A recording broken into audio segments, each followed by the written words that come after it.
Students, exemplar Hindi YouTube channel पर आपका स्वागत है। मैं आपकी होस्ट डॉक्टर सविता रानी। जो हमारे द्वारा ये यूट्यूब चैनल स्टार्ट किया गया है, इसका मुख्य लक्ष्य है जो हरियाणा की तीनों प्रमुख यूनिवर्सिटी हैं, कुरुक्षेत्र, एमटीयू और बीपीएस के सिलेबस के जो भी कॉमन टॉपिक हैं वो हम यहाँ पर डिस्कस करेंगे। उनसे रिलेटेड जो भी क्वेश्चन आंसर हैं वो और उनकी व्याख्या।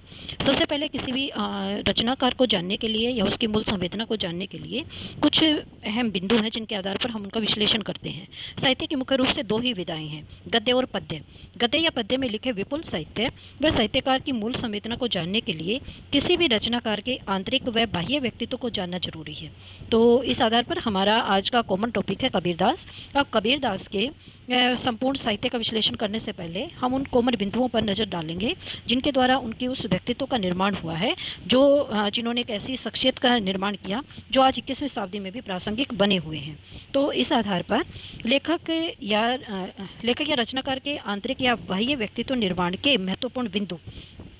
सबसे पहले आता है व्यक्तित्व व स्वभाव निर्माण का प्रारंभिक तत्व क्या है? परिवार। क्योंकि परिवार क्या है?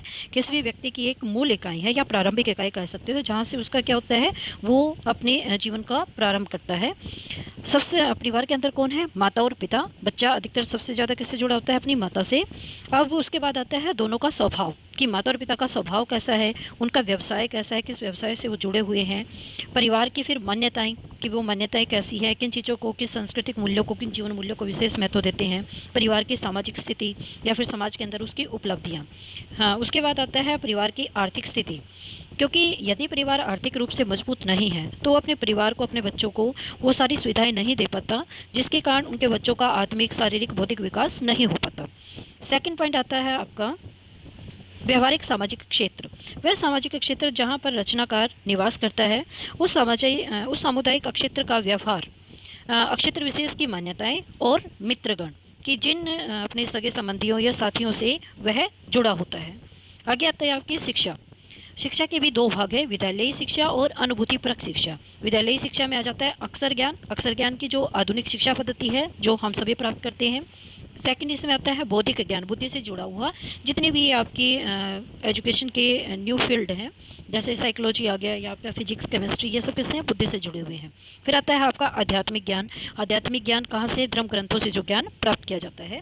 सेकेंड है हमारी अनुभूतिपरक शिक्षा। इसमें आ जाता है व्यवहारिक ज्ञान या आत्मिक ज्ञान। आत्मिक ज्ञान में वे स्वयं की साधना या प्रयोग से सीखा हुआ ज्ञान इसके अंदर आता है। गुरु व शिक्षक का योगदान, कि वह गुरु व शिक्षक जिसके प्रभाव में आकर बच्चे के व्यक्तित्व का निर्माण होता है। फिर आती हैं वो कॉमन परिस्थितियाँ जिनमें बच्चा बाहर के वातावरण से, बाहर के माहौल से संघर्ष करता है। राजनीतिक, तत्कालीन उस समय से जुड़ी हुई राजनीतिक, आर्थिक, सामाजिक या सांस्कृतिक स्थिति। व्यक्तिगत दायरे से बाहर काल व समय विशेष से जो भी व्यवहारिक, आत्मिक